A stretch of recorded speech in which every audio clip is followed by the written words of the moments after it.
Ny teny Analakely sy ny manodidina fa manoloana indrindra ny hetsika izay nokasain'ny antsoan'ny fanavotam-pirenena no tanterahany teny Analakely teny amin'ny kianjan'ny telo-bolome iny indrindra dia misy ny tizatiza politika eto amin'ny firenena hoy Tabera Randriamanasoa sekretera jeneralin'ny CRN ho an'ny CRN ary dia tokony hiroso amin'ny fampihavana-pirenena isika andravonana izay tizatiza izay volaravavy sy Tsirakoto Arson no mitaritra ny vaovao.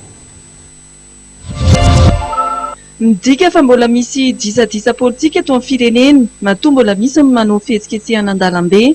Io no nambaran'ny sekretera jeneralin'ny CRN manoloana ny hetsika nieritreretin'ny antso fanavotam-pirenena na ny AFP teny amin'ny kianjan'ny telo-bolome teny Analakely. Manamafy hatrany tokony isian'ny fampihavana-pirenena ny CRN. Zareo dia anao an-dalambe izy. Izay midika fa mbola misy disadisa eto Madagasikara eto ary izay mbola mahaho feony amin'ny CRN.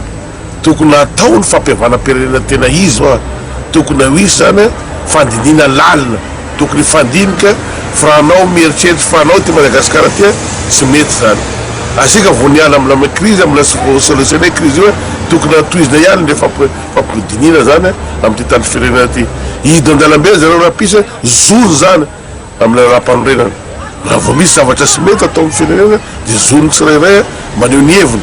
Gn'asan'ny mpitandro filaminana dia miankadre basa pisy dégâts le zavatra fa hoe hosamborinay atao biby fampitahora ny filaminana eto amintsika eto ka tsy mety aminay CRN zany tsy mety zany. Tsy misy afa-tsy ny fifampiresahana ihany hoy Andriamatoa Tabera Randriamanasoa no ahafahana mahita vahaolana. Anisan'ny sosikevitra ny eton'ity mpanao politika ity ny tokony hanokafana fampiresahana manoloana ny olana amin'ny fandravana trano ao amin'ny village Voary eny Andotapenaka. Miantso fandraisana andraikitra filoham-pirenena ny tenany manoloana ny zava-misy toy ireny.